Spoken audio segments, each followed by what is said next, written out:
ठहर जाओ, थम जाओ। नाना प्रकार के ध्यान करने के बाद भी मन शांत नहीं हुआ ना? ध्यान की गहराइयों को छुआ? ध्यान से कुछ आनंद पैदा हुआ? नहीं। और जब ध्यान करके भी आनंद पैदा नहीं होता तो हम सोच लेते हैं कि ध्यान तो मिथ्या है, ध्यान में कुछ नहीं है, ध्यान से कुछ हासिल नहीं होता। लेकिन इतने महापुरुषों ने ध्यान की व्याख्या की है, ध्यान के बारे में लोगों को ज्ञान दिया है और बताया है कि जीवन के सत्य को जान पाने का एकमात्र रास्ता ध्यान है।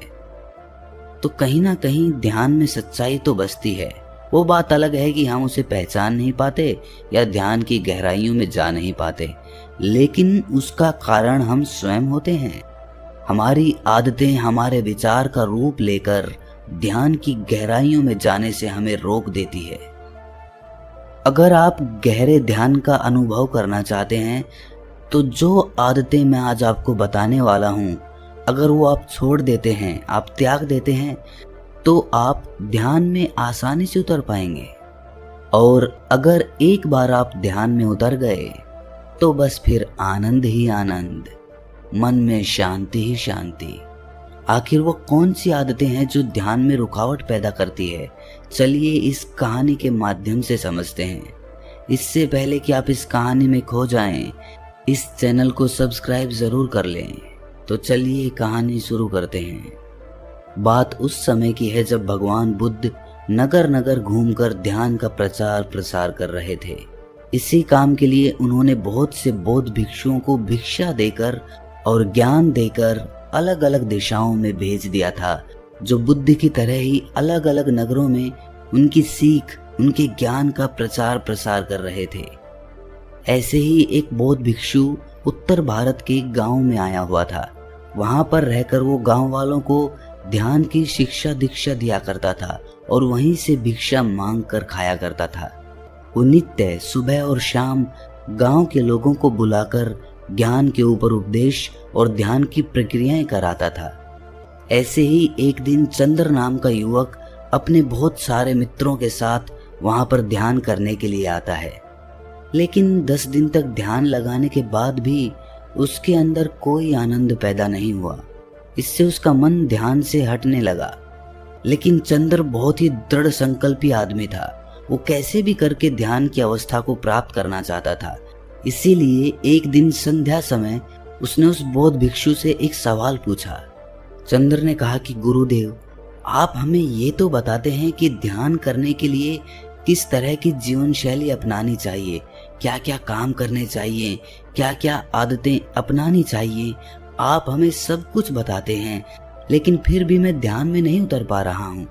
क्या आप मुझे वो आदतें, वो चीजें बताने की कृपा करेंगे जो मुझे ध्यान के लिए अपने जीवन से हटा देनी चाहिए?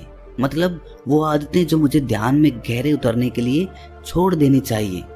ये सुनकर वो बौद्ध भिक्षु कहता है कि अक्सर इंसान को लगता है कि मैं 1 घंटे ध्यान में बैठूंगा और ध्यान में बहुत गहरा उतर जाऊंगा, और वो जब 1 घंटे ध्यान करता है तो उसे कुछ गहराइयां हासिल नहीं होती।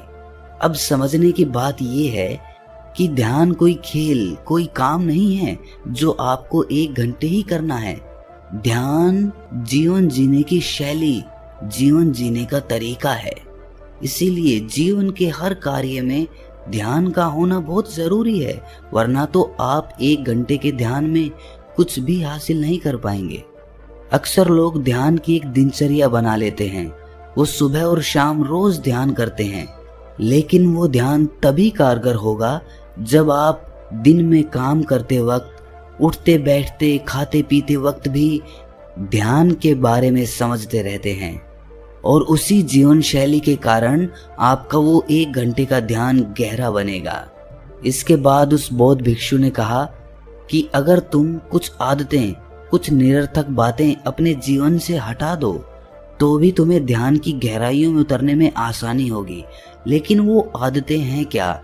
और अगर ऐसी आदतें हैं जो हमें छोड़ देनी चाहिए तो उसके पीछे वैज्ञानिक दृष्टिकोण क्या है? इस बात का जवाब देते हुए बौद्ध भिक्षु ने कहा कि सबसे पहले याद रखो कि हमारी इंद्रियां ही ज्ञान की ग्रहणशील होती हैं। हम कोई भी अच्छा या बुरा ज्ञान अपनी इंद्रियों के माध्यम से ग्रहण करते हैं। इंद्रियां मतलब आंख, नाक, कान, जीभ और त्वचा। आंखों से हम देखते हैं, कानों से हम सुनते हैं और इसी तरह से और सारी इंद्रियों के द्वारा हम ज्ञान ग्रहण करते हैं। तो ये बात यहाँ पर समझने की होती है कि हमारी इंद्रियां क्या ग्रहण कर रही हैं। हमें सचेत होना पड़ेगा, हमें सतर्क होना पड़ेगा कि हमारी आंखें क्या देख रही हैं, हमारे कान क्या सुन रहे हैं। और जो हम देखते और सुनते हैं, ज्यादातर वही विचार हमारे ध्यान में घूमकर वापस लौट आते हैं, जिससे हम ध्यान में नहीं उतर पाते।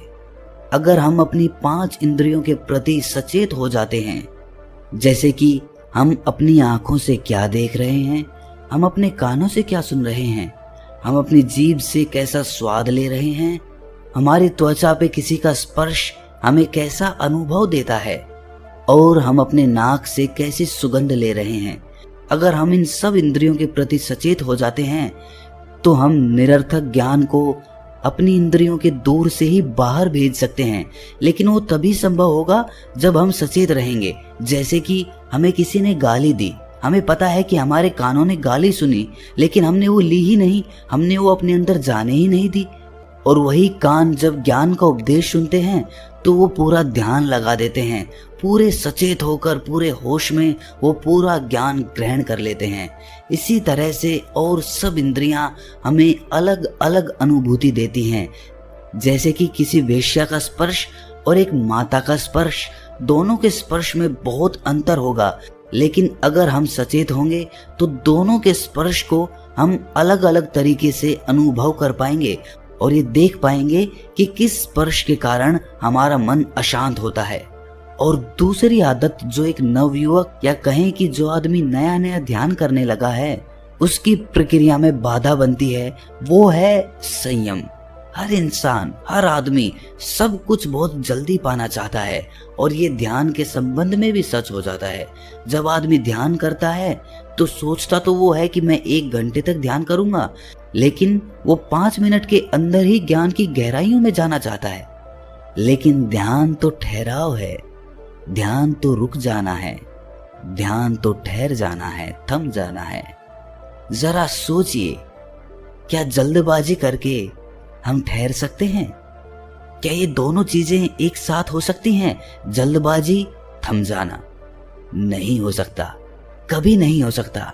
अगर आप जल्दबाजी करेंगे तो आप कभी ठहर नहीं सकते, और अगर आप ठहर जाते हैं तो आप कभी जल्दबाजी नहीं कर पाएंगे। इसीलिए ध्यान में गहरे उतरने के भाव को, ध्यान से कुछ हासिल करने के विचार को, उस सोच को त्याग दो, उसको छोड़ दो, क्योंकि वही विचार, वही अनुभूति तुम्हें ध्यान की गहराइयों में ले जाने से रोक देगी।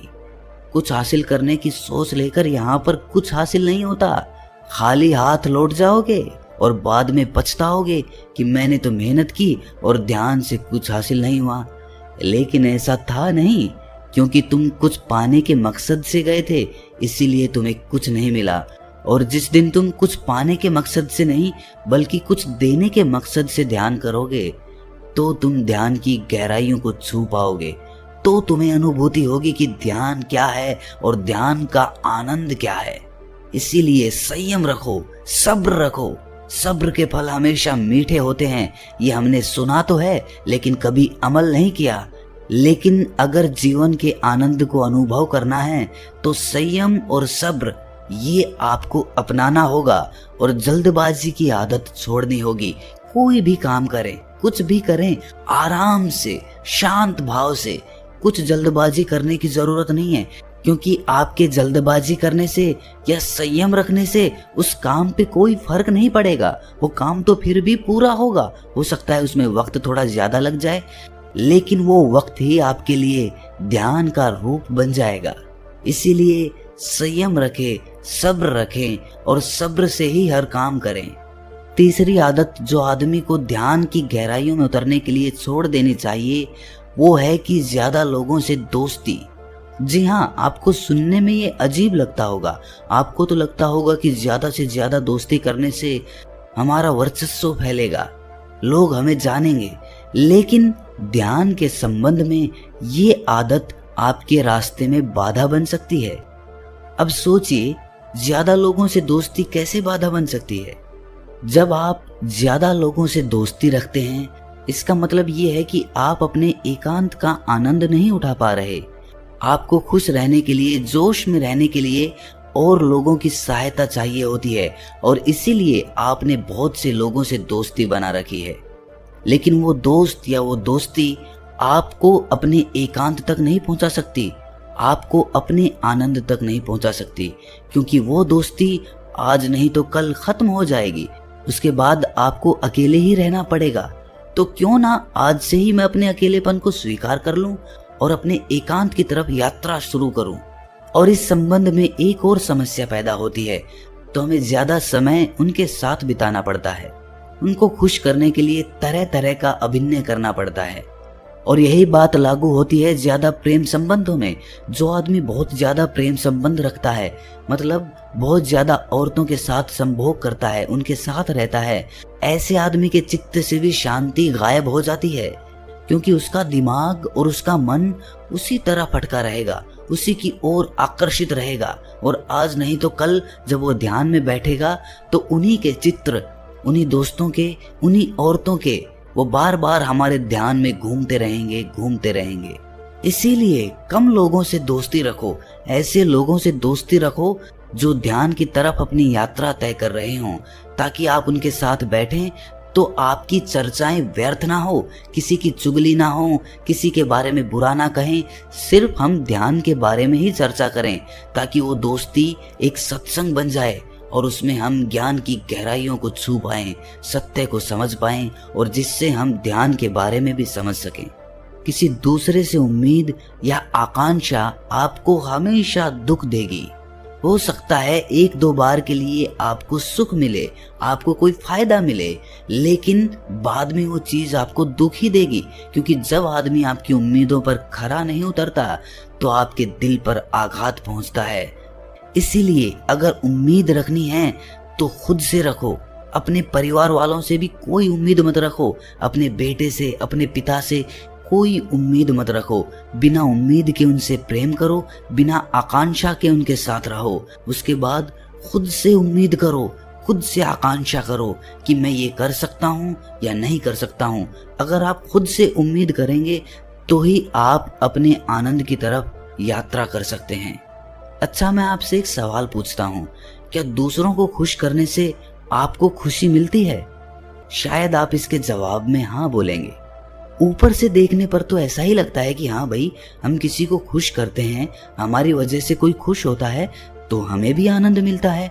लेकिन अगर हम इसका दूसरा पहलू देखें, जब आप किसी को खुश करते हैं तो आप दूसरों के अधीन हो जाते हैं।